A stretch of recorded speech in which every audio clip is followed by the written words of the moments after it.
السلام علیکم friends, welcome to کتاب نگری یوٹیوب چینل۔ کتابوں کی نگری میں خوش آمدید۔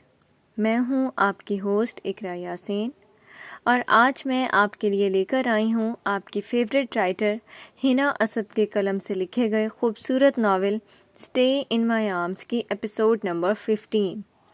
لیکن اس قسط سے پہلے اگر آپ نے چینل کو سبسکرائب نہیں کیا تو جلدی سے کریں چینل کو سبسکرائب، ویڈیو کو کریں لائک اور بیل آئیکن کا بٹن پریس کرنا مت بھولیے گا۔ اب چلتے ہیں ناول کی قسط نمبر 15 کی جانب۔ وہ دبئی میں ایک فلیٹ کے بالکنی میں بیٹھا تھا جہاں دور دور تک شام کی ٹھنڈی کرنوں کے سائے تھے۔ دور افق پہ بدلیوں کے کئی ٹکڑے غروب آفتاب کے وجود کو اٹھائے اسے کہیں دفنانے جا رہے ہیں۔ اس کی طرح انہوں نے بھی افسردگی کا لباس پہن رکھا تھا۔ اس منظر نے اس میں عجیب سے جھنجھلاہٹ پیدا کرتی تھی۔ اس کے سامنے سمتوں کا غیر متعین سلسلہ تھا۔ یہ سلسلہ سمجھ میں آئے تو کیوں کر کہ اس کی نہ تو کوئی منزل تھی، ہاں ایک پیمان محبت کا وعدہ تھا۔ زاریہ کے ساتھ گزرے چند گنے چنے پل اس کے شعور کا حصہ بن گئے تھے۔ ہجر ایک قطعی حقیقت ہے۔ ہم جو کچھ اس روئے زمین پر انجام دیتے ہیں وہ سب اس ہجر کو بھلانے کی کوشش ہی تو ہے، اور یہ کیا ہی بے معنی کوشش ہے۔ اس ہجر نے اس کا سکون برباد کر دیا تھا۔ کیا میرا غم مستقل رہے گا؟ کیا ہم دونوں ہی سیاہ بخت ہیں؟ دوری ہی ہمارا مقدر رہے گی؟ کیا یوں ہی دوری کا عذاب کاٹتے ہوئے ہماری زندگی کی نبض رک جائے گی اور ہم فنا ہو جائیں گے؟ اظہار بے بسی کی تصویر بنے سوچوں کے لامتناہی سلسلے میں بری طرح غرق تھا۔ زنیرہ، تم عظمیٰ چچی کو ان کے حال پہ چھوڑ دو، خوش رہنا سیکھو۔ تم کیوں اپنے ساتھ زبیر بھائی کو بھی دکھی کرتی ہو؟ اتنا خیال رکھتے ہیں وہ تمہارا، ان کی قدر کرو۔ اب اتنا بڑا گناہ بھی نہیں کیا تھا انہوں نے جو تم انہیں معاف کرنے کو تیار نہیں۔ علینا نے زنیرہ کو سمجھانے کی کوشش کی۔ علینا، میں پوری کوشش کرتی ہوں اسٹڈی سے وقت نکال کر گھر کے کاموں پر توجہ دوں۔ عظمیٰ چچی کو خوش کرنے کی ہر ممکن کوشش کرتی ہوں، لیکن وہ ہیں کہ انہیں میری ہر بات سے چڑ ہے۔ 2 سال گزر گئے مگر ان کی سرد مہری اور مجھ سے بیزاری ختم ہونے کو نہیں آ رہی۔ اب تو میں نے خود کو وقت کے دھارے پر بہنے کے لیے چھوڑ دیا۔ زنیرہ، اگر اتنا دھیان تم نے عظمیٰ چچی کو خوش کرنے کے بجائے زبیر بھائی کو خوش کرنے پر دیا ہوتا تو ضرور کچھ اچھے نتائج نکل آتے۔ علینا نے اس کی باتوں کی تلخی کو ختم کرنے کے لیے شرارتی انداز میں کہا۔ کیا مطلب تمہارا؟ زنیرہ نے چشمے کی اوٹ سے علینا کو گھور کر دیکھتے ہوئے پوچھا۔ سویٹ سس، زبیر بھائی کافی ہینڈسم ہیں۔ اگر تمہارے چشمے کا نمبر چینج ہونے والا ہے تو کروا کے غور سے ضرور دیکھنا۔ علینا نے مسکرا کر اسے جان بوجھ کر چھیڑا۔ پتہ ہے مجھے وہ کتنے ہینڈسم ہیں، یوں ہی تو نہیں میں بھی ان سے پیار۔ زنیرہ بولی تو پھر بولتی چلی گئی، لیکن جب اسے اپنی بیوقوفی کا اندازہ ہوا کہ وہ بے اختیاری میں کیا انکشاف کرنے والی تھی تو وہیں اپنی زبان کو قفل لگا لیے۔ لیکن علینا اس کی چالاکی بھانپ چکی تھی۔ اوہ، میں پھر ایسے ہی پریشان ہو رہی تھی تمہارے اور زبیر بھائی کے لیے۔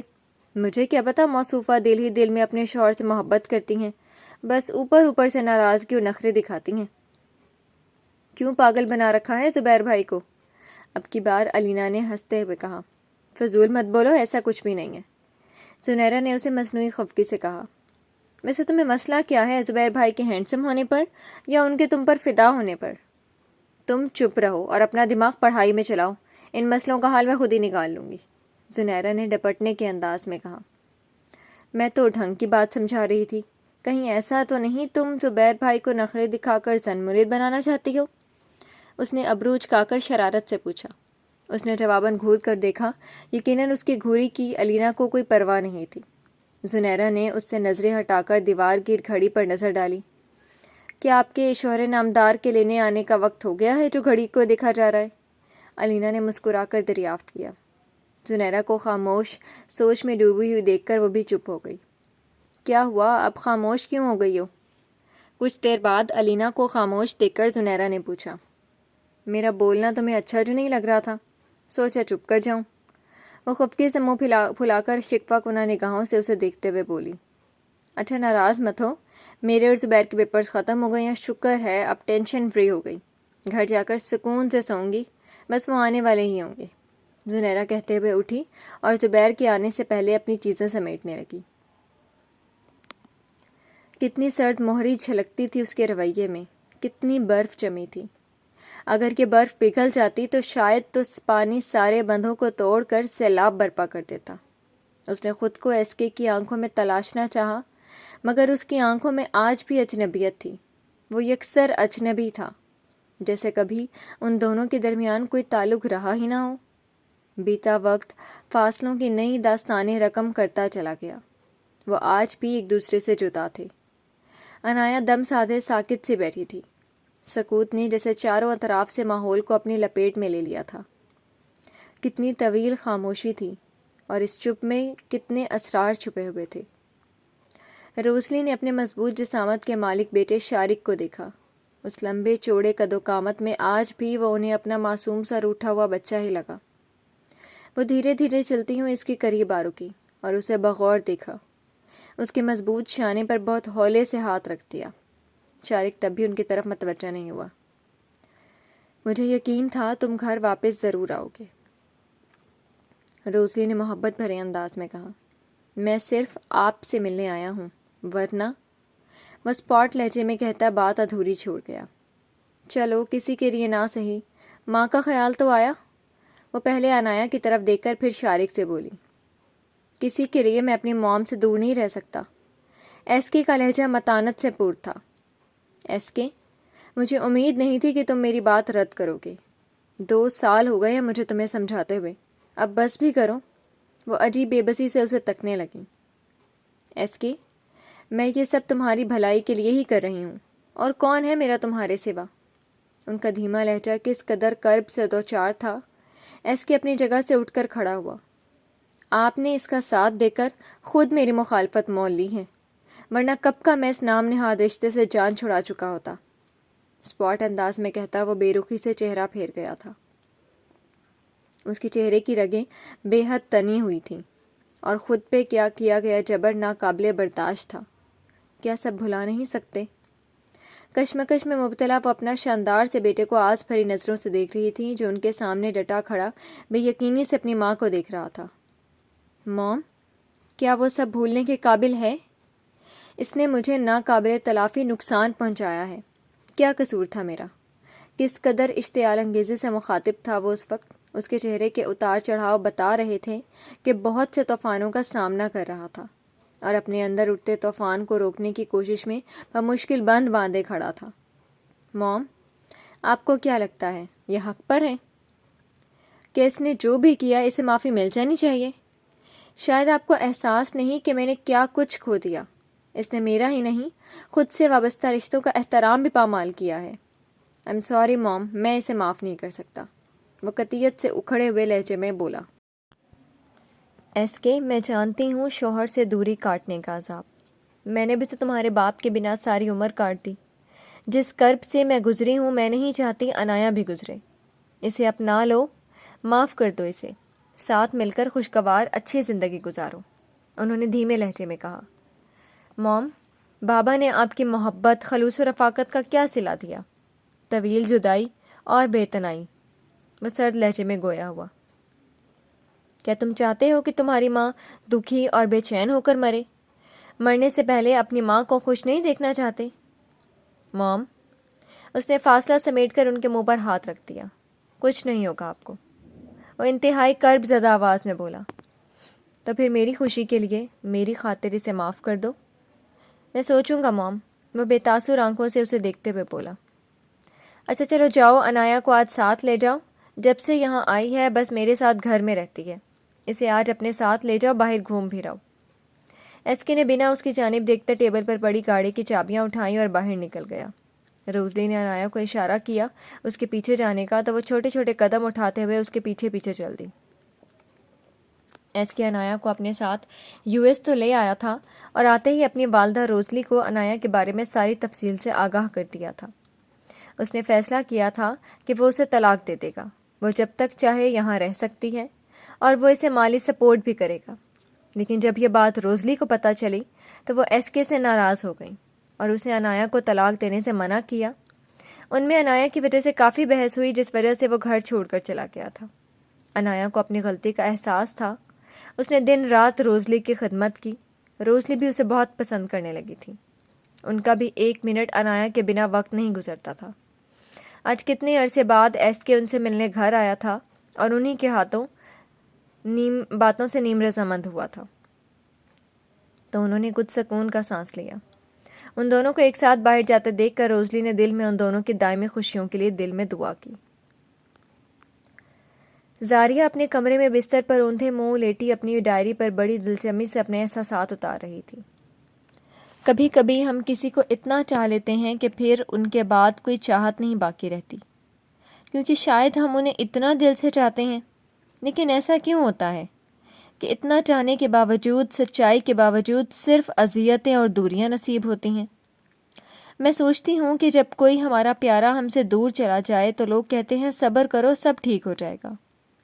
لیکن وہ یہ کیوں نہیں سمجھتے کہ جو ہمارا سب کچھ تھا وہ تو دور ہو گیا ہم سے، باقی رہ کیا گیا ہمارے دامن میں؟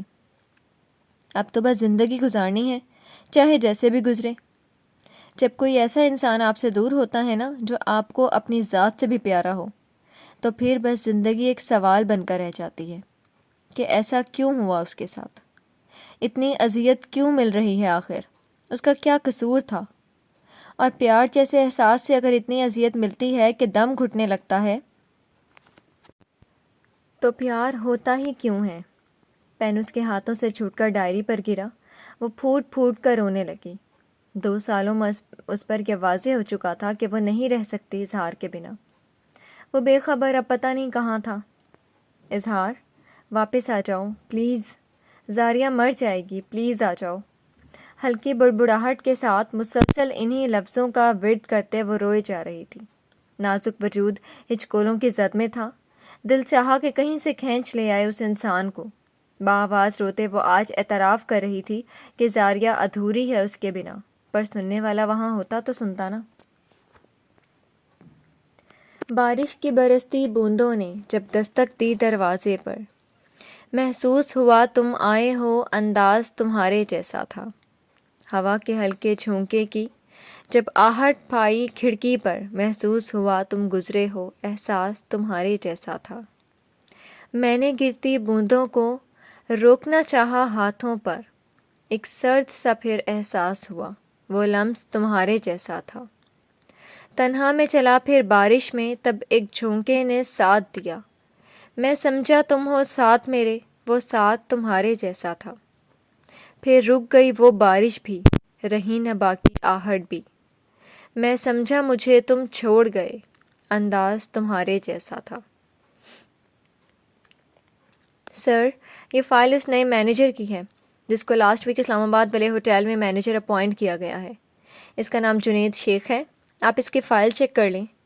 اس کے خاص اسسٹنٹ نے اس کو ساری تفصیل بتائی۔ وہ بہت غور سے سن رہا تھا۔ 1 ویک پہلے ہی انہوں نے انٹرویو کیے تھے۔ ان کو اسلام آباد والی نئی برانچ کے لیے مینیجر کی ضرورت تھی، اور یہ کام اس کے خاص اسسٹنٹ کی نگرانی میں ہوا تھا۔ اس نے فائل پر سرسری سی نگاہ ڈالی اور اس کو بند کر دیا۔ ٹھیک ہے، دیکھ لیا میں نے۔ یہ کام کیسا کر رہا ہے اور اس کو باقی سب کچھ فراہم کر دیا یا نہیں؟ اس نے اپنے خاص مینیجر سے سوالیہ انداز میں دریافت کیا۔ جی سر، کام تو یہ اچھا کر رہا ہے، کافی اچھے سے سب کچھ ہینڈل کر رہا ہے، اور ہم نے اس کی رہائش کا بندوبست بھی کر دیا ہے۔ وہ شفٹ ہو چکا ہے، کافی محنتی لڑکا ہے یہ، لیکن پھر بھی اگر آپ کے پاس ٹائم ہو تو آپ ایک چکر اس برانچ کا بھی لگا لیجیے گا، اس نے بتایا، اور ازمائر خان زادہ کی طرف دیکھا جو اس کی باتیں سن رہا تھا۔ اس کے چہرے پر ہمیشہ کی طرح نرم تاثرات تھے۔ اوکے، میں کوشش کروں گا۔ اور ہاں، یاد آیا، آج کسی کے ساتھ کوئی میٹنگ تو نہیں؟ اس نے پوچھا اور فائل بند کر کے اس کی طرف کر دی۔ نو سر، آج کوئی میٹنگ نہیں۔ اوکے سر، اب میں چلتا ہوں۔ وہ اٹھ کر کھڑا ہو گیا۔ اوہ سوری، تم کچھ لو گے، چائے یا کولڈ ڈرنک وغیرہ؟ اس کو اچانک یاد آیا کہ باتوں باتوں میں تو وہ بھول ہی گیا تھا پوچھنا۔ نو سر تھینکس، اب میں چلتا ہوں، وہ کہہ کر روم سے باہر آ گیا۔ اس کے جانے کے بعد اس نے سر چیئر کے ساتھ ٹکا دیا اور آنکھیں بند کر لیں۔ اس کی آنکھوں کے سامنے بیلا کا دلربا سا سراپا لہرا گیا، اور اس کی آواز اس کے کانوں میں گونجنے لگی۔ وہ نہیں جانتا تھا کہ اس کے ساتھ کیا ہونے والا ہے، اور قسمت اس کے ساتھ کیا کھیل کھیلنے والی ہے۔ وہ اس سے بے خبر، بس اس کے خیالوں میں گم تھا۔ ابھی کچھ وقت ہی گزرا تھا کہ سر کوئی مس قرۃ العین ہاشمی آئی ہیں۔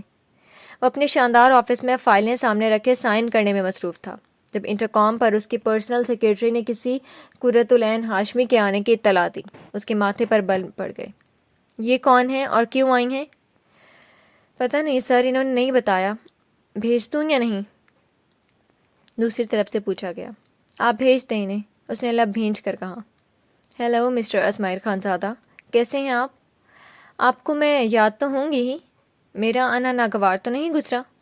کچھ دیر بعد اس نے آفس میں قدم رکھتے ہی ایک ادا سے بالوں کو جھٹک کر استفہامیہ نے انداز میں کہا۔ عثمیر خان زادہ نے فائل سے نظریں ہٹا کر اس کی طرف دیکھا۔ بلیک ٹائٹ جینز پر ریڈ کلر کا ٹاپ پہنے، میک اپ سے آراستہ چہرہ لیے، شولڈر کٹ بالوں کو ایک ادا سے جھٹکتی، وہ حسن کے مکمل ہتھیاروں سے لیس کسی کو بھی چاروں چانے چت کرنے کے لیے تیار تھی۔ لیکن اس وقت اس کے سامنے عثمیر خان زادہ تھا، کوئی عام شخص نہ تھا جس کو اس میں کوئی دلچسپی نہیں تھی۔ مس قرۃ العین، کسی کو یاد رکھنے کے لیے اس سے رشتہ ہونا ضروری ہوتا ہے، اور میرا آپ سے ایسا ویسا کوئی رشتہ نہیں، سو آپ مجھ سے کسی بھی قسم کے شکوے شکایات کرنے کا حق نہیں رکھتی۔ اس نے بے تاثر اور سرد لہجے میں جواب دیا۔ کہہ تو آپ ٹھیک رہے ہیں، ویسے رشتہ بنانے میں کون سا وقت لگتا ہے، چٹکے میں بن جاتا ہے۔ جواباً وہ بھی اپنی خفت چھپاتے 2 انگلیوں سے چٹکی بجا کر مسکراتے ہوئے بولی۔ اچھا چلیں چھوڑیں، کام کی بات پر آتے ہیں۔ یہ ہیں کچھ پیپرز۔ اس نے ایک فائل عثمیر خان زادہ کے سامنے ٹیبل پر رکھ دی۔ کیا ہے اس فائل میں؟ عثمیر نے ابروج کا کر اسپاٹ انداز میں پوچھا۔ میرے چچا نے اپنی بیٹی اور بیٹے دونوں کی شادی کے فنکشنز کے لیے آپ کے ہوٹل کو بکڈ کیا ہے۔ ڈیکوریشن، کیٹرنگ، غرض ہر چیز آپ نے ہی کرنے کا وعدہ کیا ہے۔ دراصل میں نے انہیں مشورہ دیا تھا آپ کے ہوٹل میں فنکشن آرگنائز کرنے کا۔ اب جب وہ لاکھوں میں رقم لگا رہی ہیں تو انہیں مطمئن کرنا بھی آپ کا فرض بنتا ہے۔ مس قرۃ العین ہاشمی، تشریف رکھیے۔ کیا لینا پسند کریں گی، چائے یا کافی؟ اس نے اپنے سامنے کھڑی قرۃ العین ہاشمی کو مروتاً بیٹھنے کو کہا، کیونکہ وہ کام کے سلسلے میں آئی تھی۔ کلائنٹ چاہے جیسا بھی ہو، وہ اسے اچھے سے ڈیل کرتا تھا۔ شکر ہے آپ کو یاد تو آیا پوچھنے کا، مسٹر عثمیر خان زادہ۔ وہ اس کے سامنے ہی براجمان ہو گئی۔ آج وہ بڑی فرصت سے آئی تھی وہاں۔ جی بتائیے، کیا لیں گی آپ؟ کچھ نہیں مسٹر عثمیر، وہ اس کی طرف غور سے دیکھتے ہوئے بولی۔ یہ کوئی پہلا فنکشن آرگنائز نہیں کر رہا ہمارا ہوٹل، پہلے بھی بہت سے فنکشنز آرگنائز ہو چکے ہیں جو ہمارے کام کا منہ بولتا ثبوت ہیں۔ نہ چاہتے ہوئے بھی اس نے رسان سے بتایا، کیونکہ اس کی حرکتیں اسے چڑھنے پر مجبور کر رہی تھیں۔ میں نے آپ کو اتنی کالز اور میسیجز کیے، لیکن آپ نے کوئی رسپانس نہیں کیا مجھے۔ مجبوراً مجھے خود ہی آپ سے ملنے آنا پڑا۔ آپ پلیز ان پیپرز پر سائن کر دیں۔ وہ بھی اسے تکنا چھوڑ کر اصل بات کی طرف آئی۔ وہ کس لیے؟ وہ چونکا۔ یہ سائن کر کے آپ ہمیں ایشورٹی دیں گے کہ کسی بھی فنکشن میں کوئی بدمزگی نہیں ہوگی، اور ہر فنکشن اچھے طریقے سے آرگنائز کرنے کی ذمہ داری آپ کی ہوگی۔ اوکے۔ جیسے ہی عثمیر نے فائل کو پڑھنے کے لیے اپنے آگے کیا، قرۃ العین ہاشمی کے تو ہاتھوں کے طوطے اڑ گئے۔ میری آپ سے ایک ریکویسٹ ہے، ان فنکشنز میں آپ ضرور آئیے گا، میں آپ کو اسپیشلی انوائٹ کرنے آئی ہوں۔ اس کو اپنی جگہ سے کھڑے ہوتے دیکھ کر اس نے اسپیشلی پر زور دے کر کہا، اور ساتھ ہی کھڑی ہو گئی۔ آئی ول ٹرائی۔ تبھی انٹرکام بجا۔ یس، آج تو کوئی میٹنگ نہیں تھی، اور میں نے آپ کو بتایا بھی تھا کہ میں نے جلدی جانا ہے، مجھے بہت ضروری کام ہے۔ آئی نو سر، لیکن… کیا لیکن؟ وہ غصے سے بولا۔ سر، وہ آپ کو یہ بتانا تھا کہ کسی بیلا میم کی کال آئی ہے، وہ آپ سے کوئی بہت ضروری بات کرنا چاہتی ہیں۔ وہ یہ بھی کہہ رہی تھیں کہ انہوں نے آپ کو بہت کالز کی ہیں، لیکن آپ کا سیل آف جا رہا ہے۔ اوہ شٹ، کب آئی ان کی کال؟ ابھی کچھ دیر پہلے۔ اوکے، میں بھی دیکھتا ہوں۔ اس نے جلدی سے ٹیبل پر پڑے اپنے سیل کو اٹھا کر دیکھا، وہ چارج نہ ہونے کی وجہ سے اب آف ہو چکا تھا۔ سر، سیل کہاں ہے آپ کا تبھی اس کا خاص اسسٹنٹ بھی نان سٹاپ بولتا اندر داخل ہوا، لیکن سامنے ہی کسی لڑکی کو کھڑے دیکھ کر اس کی زبان کو بریک لگ گئی۔ اوہ مس قرۃ العین ہاشمی، کیسی ہیں آپ؟ اور آج یہاں کیسے؟ سوری، میں نے جلدی میں آپ کو دیکھا نہیں۔ کوئی بات نہیں، کبھی کبھی ایسا ہو جاتا ہے جلدی میں۔ جی صحیح کہا آپ نے۔ وہ اس کو کہہ کر عثمیر کی طرف متوجہ ہوا۔ سر، یہ آپ بات کر لیں۔ ویسے کون ہے یہ اہم ہستی جس کی کالز آ رہی ہیں؟ اور مسٹر عثمیر خان زادہ، آپ ان کی کال نہ سننے پر اتنے پریشان ہو رہے ہیں؟ اسے اپنا نظر انداز ہونا برداشت نہیں ہو رہا تھا، اسی لیے اس نے طنزیہ لہجے میں پوچھا، جو ان دونوں سے چھپا نہیں رہ سکا تھا۔ اہم تو وہ بہت ہیں، آفٹر آل وہ مسٹر عثمیر خان زادہ کے گھر سے ہیں۔ Now excuse me. اس نے ایک ایک لفظ چبا کر کہا اور عثمیر کو سیل دے کر باہر نکل گیا۔ واٹ؟ گھر سے؟ ازمائر خانزادہ شادی شدہ تو نہیں؟